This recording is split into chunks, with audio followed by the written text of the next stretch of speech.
Good evening, my dears, and welcome. I'm Lady Creepypasta. Do you believe in life after death? Or better yet, do you believe in reincarnation? Today's story comes from Loraine Carlile on Creepypasta.com, and she has a rather interesting take on that topic for us. So come, lean in closer, and we'll begin.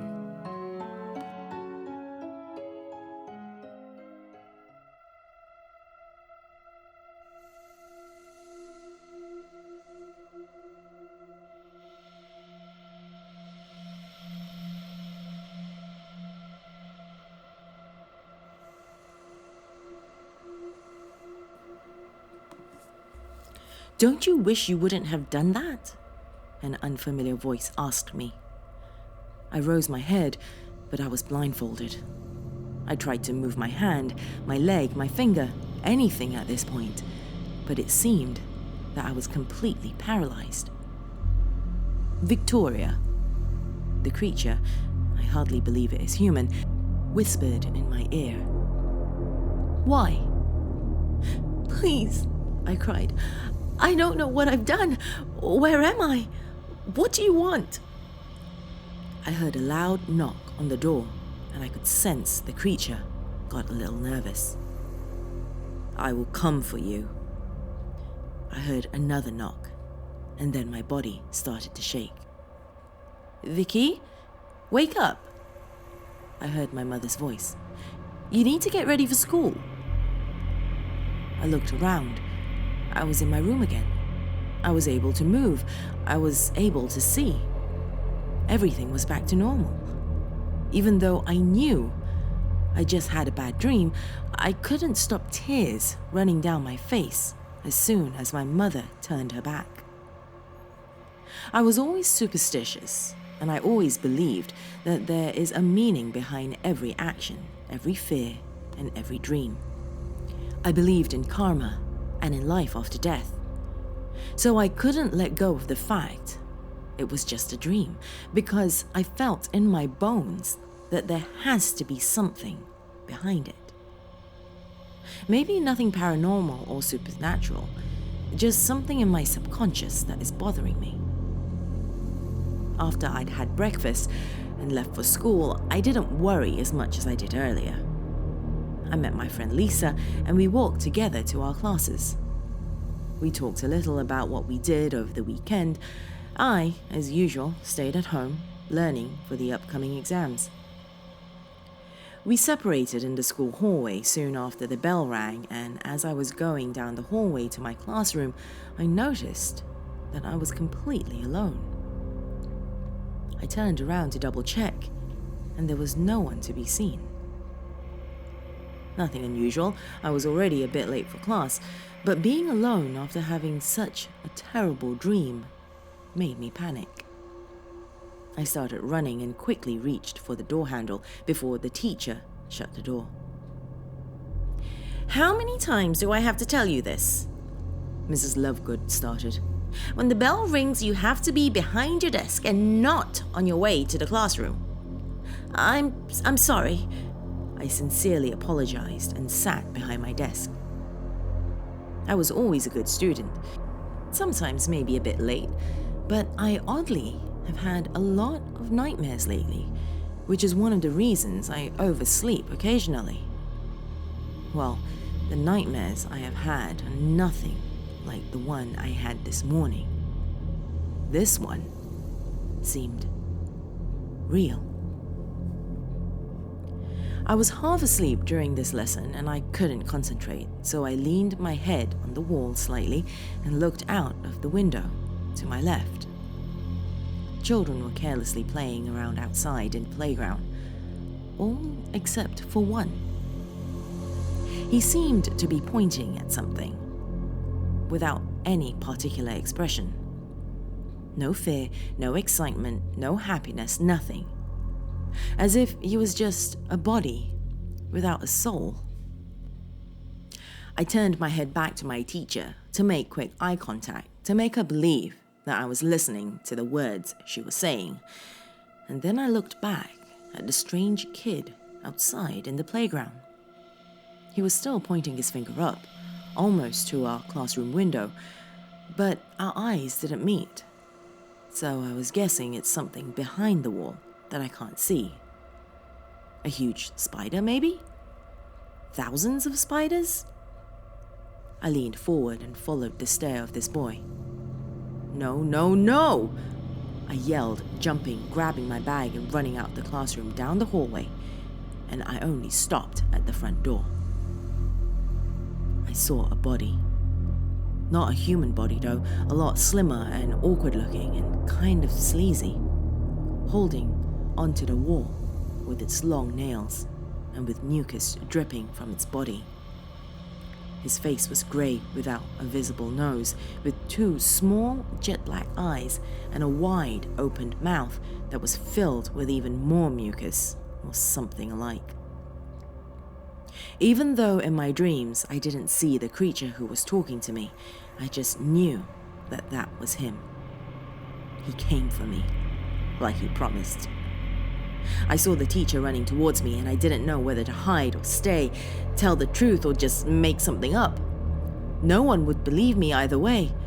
I wanted to turn around and run home, but what if this thing was waiting for me outside the door? "What happened? Are you all right?" she asked me, and I burst into tears. "I can't really breathe," I told her. It wasn't even a lie. I felt trapped and the fear was suffocating me. "I need to call my parents to come get me." And within half an hour, they did. I didn't tell them what happened, just that I felt really sick. "Good to see you again," the voice I heard in my last dream said as soon as I fell asleep that night. I wasn't blindfolded anymore, but my body was still resting in a chair and I was unable to move. In front of me was the face of the creature I had seen earlier in school. It was staring at me closely. "Now that you've seen me, there is no point in hiding, right?" His voice was disturbing and static. I tasted my tears through my closed lips. I couldn't open them, no matter how hard I tried.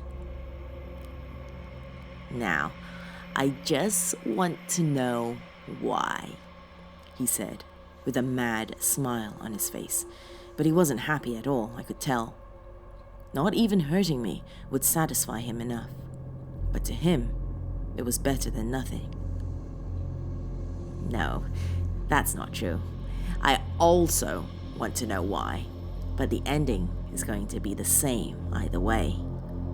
So why would you do that to me and my family?" "I don't know what you're talking about," I screamed, my voice shaking. I didn't even realize I had said it out loud, though that was what I was trying to do. I guess he was the one in charge of my body. When he decided to let me speak, I was able to do so. "I swear!" "Liar!" the creature yelled at me with a high-pitched, static voice, causing more tears to flow down my face. "You remember, you said you do. You told your family about it. They sometimes talk about the time you did, even though they still don't entirely believe you. It was so hard to trace you. Now that I have, I want to know, how could you?" I woke up in a cold sweat, crying out loud. I heard my phone ringing, and I guessed that that was what woke me up. It was 2 a.m., so I didn't expect any callers at that time. When I picked it up, I noticed that it was Lisa, and as I was about to answer, my mother rushed through the door. She turned on the light and hugged me. I told her that I only had had a nightmare, which was true, even though I had seen the same creature yesterday, along with the strange kid. Or maybe I just thought I saw that kid. Maybe he was just part of my imagination too. My mother picked up something that looked like a book that was lying on the end of my bed. "Where did you find that?" she asked. I didn't know what she was talking about. What? Were you in my room again? You know, I don't go through your things. She stood up and threw the book back on the bed. Wait, I called when she was about to leave my room. Please stay, I'm sorry. She was stubborn, but she couldn't leave me in fear, which she could tell I was still in, since it was written all over my face. As she sat on the edge of my bed, I reached for the book and opened it. It was my diary from when I was 5 years old. Not well written, and it was hard to read because some of the words were misspelled, but I managed to get through a couple of sentences and put them together. I read it out loud. I used to be a queen before I was me. I was evil. I killed people because I was angry. I set people and whole families on fire if they were in my way. But I like me now. I'm good. I looked at my mother's expression that was hiding shame. She knew about that diary. That's why it was in her room. She was hiding it from me. I had no idea how it ended up here on my bed, but it did. I turned page after page, and there were no more words, just bad drawings of people set on fire or being hanged. And the page with one particular drawing sent out electricity and stung my finger. I looked at my mother again, but it was like she didn't see it. Maybe she really didn't. On that picture, there was a family of 5. Farmers, maybe, as far as I could tell. A pregnant wife, a young boy, a little younger brother, and a tall, slim man. Everyone, except for the man, was on fire, but he was covered in some sort of liquid, and I couldn't tell what it was, but it made me think, was this the man I had been dreaming about? As I've said before, I believe in life after death, so if I really was the queen in my previous life and I did hurt and kill people, maybe it's the guilt that's causing the hallucinations and nightmares. I asked my mother about the diary, and she told me that I was convinced at that age that I used to be an evil queen. Apparently, I explained the drawings the first time I let my mom see the book, and I told her that this family had a farm, but didn't make enough food as they should have.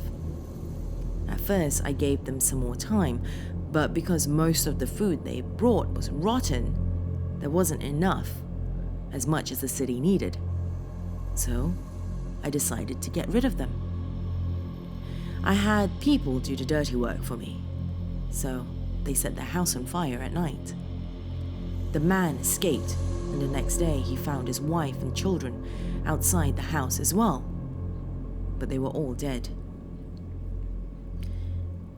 He tried to help them, but it was too late. I sent my men after him, and then had a little fun with him myself, punishing him for trying to escape. First, I would starve him for a couple of days, then let my men beat him up. And then I ended his life by splashing him with sticky, poisonous fluids from plants. I still didn't tell my mother that I saw that man in my dreams and in school, since I was convinced now that it was just part of my imagination because I subconsciously remembered my past life. I sighed with relief, and we both went back to sleep after that discussion. I saw him in my dreams again after that night. I was terrified, but not like before because I knew it was just guilt haunting me as a bad dream. "I'm sorry," I said to the creature. He was slowly approaching me from the other side of the dark room. I was paralyzed, as always, and I started to panic a little. But it's just a dream. A lot of people are lucid dreamers, thinking it's real. I just have to go through it, and tomorrow I'll go to the doctor and get some pills, I told myself. The creature touched my jaw with both hands and let out a static scream at first. then said, "Not good enough." He forcefully opened my mouth wider than it is possible to, and I could feel it breaking. It was real pain. I cried and screamed. He pushed his head inside and started crawling inside me. My whole body was shaking. My eyeballs were about to pop out, and I noticed my tears were turning red. I was choking, and there was no one who could save me. As soon as he climbed inside of me, my mouth closed behind him, and I woke up. It was morning already, and I had a strange feeling that this is the end. My jaw did indeed hurt a little. Maybe I actually believed that the dreams were real and slept with my mouth open. I was a little bit afraid. After all, it had been a terrible dream. I thought to myself, him crawling inside of me was most likely just the way I deal with this guilt. I swallowed it, just like you swallow pride, and I let it go because there is no point in holding on to it. I'm sure there won't be any nightmares, but I was still going to visit the doctor and have him prescribe me something, just in case. I went downstairs into the kitchen and got myself some cereal. I accidentally spilt milk over my PJs. "Oops. Oh, good morning, Mum," is what I was trying to say, but that was not what my voice said. Instead, it said, "Where is Dad?" Weird. I swear I wanted to say good morning. Maybe I'm still a little sleepy, and I really need to change because this milk looks a little odd, plus it stinks.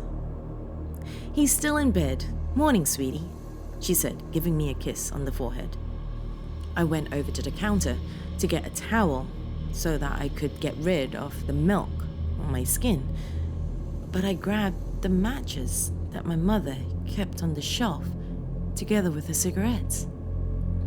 I tried to release them, but I couldn't. "Mom?"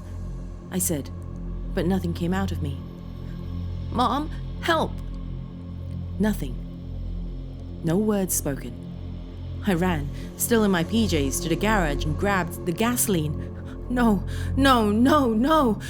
I poured it around my house and then proceeded to pour it inside our home.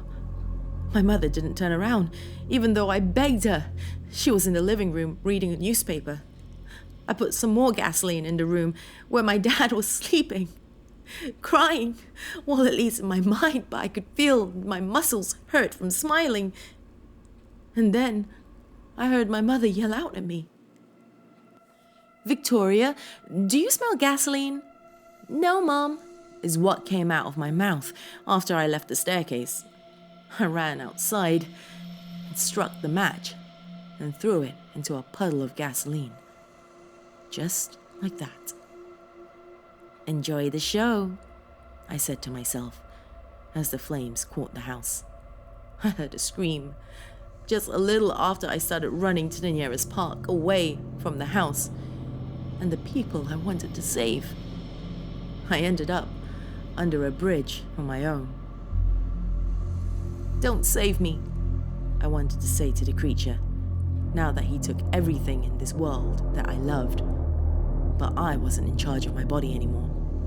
I couldn't say what I wanted. I couldn't move where I wanted. Still, he knew. "I won't," said my actual voice. Wasn't that milk a little sticky? What did you think of that one? Is it fair to be punished for the sins of a past life? Let me know what your thoughts are by leaving me a comment below.